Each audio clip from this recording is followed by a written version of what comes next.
So here in the studio we have Mohamed Lakicha. He's the Secretary General of the Youth Empowerment and Development Network. So now let's come to Youth Empowerment and Development Network. First of all, you guys were there at Bomas yesterday, right? Yes, we were there. What were you guys? What was your role? Our role as youth is basically to just try to seize the opportunity in terms of emerging and existing opportunities, to promote cohesion and unity in Kenya, and just to get to push youth into believing in themselves. Was that function helpful yesterday? Very, very. It was very helpful. Or was it just, you guys, the president is there, you guys, just chilling. You're happy to be in his presence. I mean, no, it was very helpful in terms of we were inspired basically, and we got to learn a lot of things, and we had that session of Bonga with Bonga na Prezo.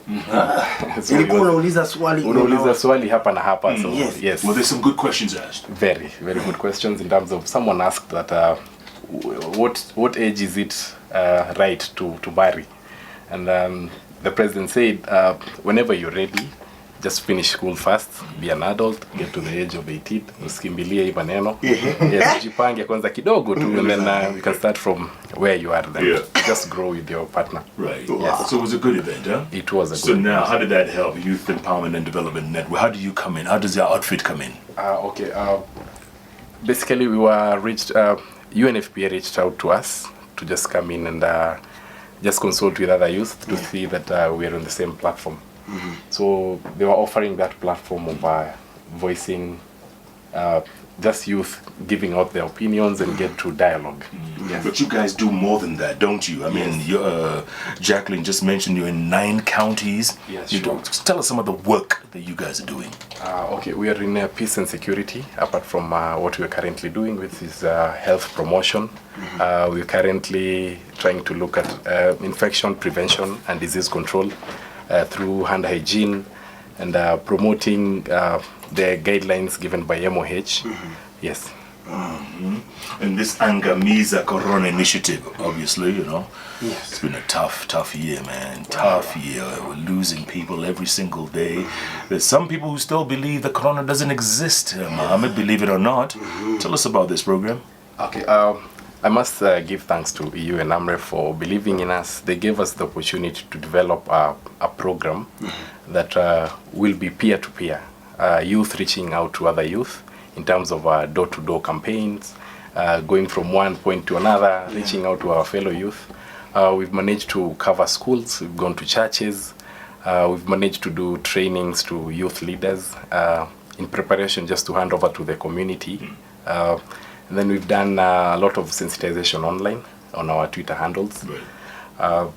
So basically, this far we really appreciate. Are the youth responding, Mohamed? Yeah, they are responding. They are responding. They are responding very well in terms of.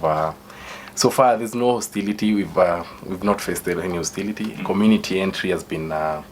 We've been favored towards that angle because we are working closely with county governments in those 9 counties. I can mention, please. We have Nyeri, Kiambu, Nairobi, Machakos, Kitui, Nakuru, Laikipia. And then we've been to Kajiado. In the meantime, Mohamed Lakicha, let me ask you this. Part of the partnership is make sure providing a social safety net, especially for the youth. And I see a lot of youth have slipped through this social safety net. We're talking about huge, scary, frightening numbers of teenage pregnancies that have happened during this time of Corona, and also gender-based violence on the rise. What safety net are you guys providing? What comfort are you providing? As we're doing the door-to-door sensitization campaigns, we've been doing psychosocial support. We've been offering psychosocial support to our fellow youth in terms of just engaging them, getting to know what might be the problems that they're facing. I know there's increase in mental health issues. So we've got to train them in terms of just going out there and reaching out to other youth and ensuring that everyone is safe. So while doing that, we all normally identify cases which need further assistance, and we've always handed over to the CHPs. Those are community health workers and community health volunteers at the wards level, whom we are really working with them closely. at the county level. So we get to ensure that they get the support that they might need. One of the things I heard the president saying yesterday was, you people, the youth, you have to reach out, you have to grab this moment and not just keep waiting for Serikali to say, yes, Serikali this, or, we're going to be handing down the baton when the time comes. You have to reach out yourselves. Is that message coming through? Sure, it does. It's really coming through. In terms of it's time for the youth to shine. Yeah, in terms of taking charge of the emerging issues and giving innovation a chance to solve the emerging issues.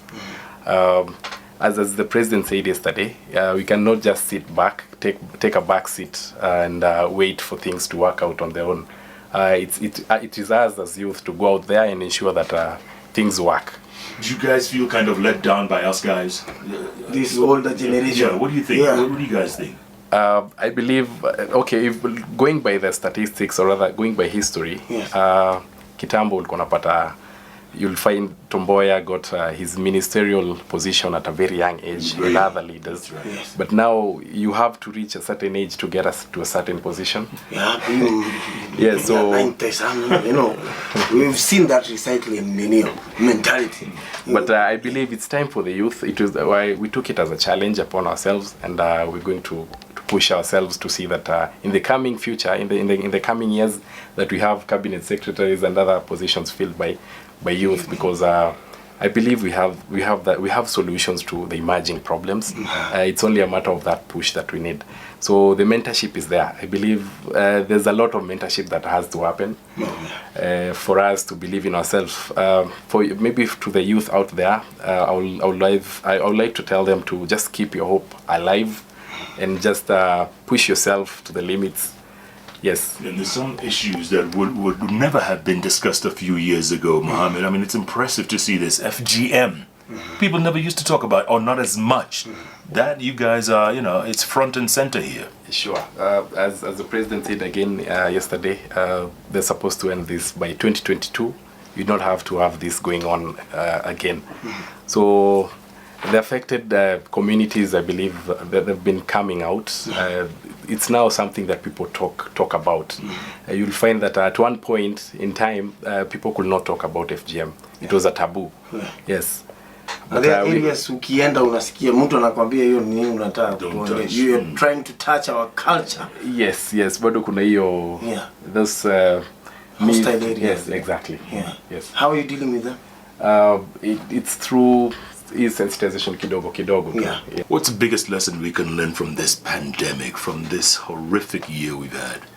Most important thing for me is the need for behavior change, but not just behavior change. Behavior change is not a fashion that you pick today and then next week you just let it go. We just need sustained behavior. We need to just achieve the sustained behavior change. At one point the curve was going down, and then all of a sudden it was nose diving, and then kidogo inaanza kwenda juu. Yes, so now what I'll just encourage everyone out there is just to see that they practice what Jackie has mentioned, wearing a mask, washing hands. I know we can get tired of these messages because they keep on coming, the same message every now and then, but that's the only solution that we have at the moment, and that's what we can embrace. Because the youth tunasema ni homa tu. Si inapita tu. 1-2 days. Yeah. Yes. Are you encountering that? Yes, of course, kuna those false information and myth going on around there. That ukienda tu kunywe dawa, ile dawa, you know that drink called dawa? Yes. Ukipiga dawa uko tu sawa, you're good to go. On a day tunafanya vitu mbili. You're fighting corona while fighting boredom and loneliness. Ile dawa. Dawa hii, ati dawa tunakunywa hii. Yes, the dawa tangawizi. Yes. Yeah, exactly. People say that is the solution to, the dawa sasa ya corona. Yes. But it's not. And then you'll go to other regions like Kitengela, we were there. We were told there's another dawa there that some guys make that is a cure to corona. Yes. So these are information that are out there. And this is one thing that we've really been trying to fight: misinformation and the fighting myth and legends. Yeah. Closing thoughts going forward. Your fellow youth are listening to you. We're just about to enter the festive season. What do you tell them? What I'll tell them is first, maybe if I don't go to the advice first, there's something that I feel I should not leave behind. Is a proper waste disposal in terms of mask. You know, we have medical waste going up. We did not have this before, but there's a surge in disposal of medical waste. These masks you're wearing, they might be the reasons why there's infections coming up every day. In our community, you'll find just someone at our mask and then just throw it away, or dustbin, just anyhowly, without necessarily just looking at how well, I mean, the best way to dispose the mask. So I'd really encourage our youth and our community at large just to look at how they're disposing this mask, because they're medical waste, and they could be the reason why we have these infections growing every day. And then to my fellow youth, I believe it's tough time, I understand, and it's not normal as we used to be. You could not just go clubbing anyhowly, just throw those house parties just anyhowly. It does not mean just because you're my neighbor, you cannot infect me. So these infections rates have been going up because of, you just walk to your neighbor's home, you just chill. Exactly. You see, so those surfaces could be contaminated, and then that's where you can just pick up the virus. So we should just practice the self-care. Just protect yourself from your friend, your neighbor, and your family. Yeah,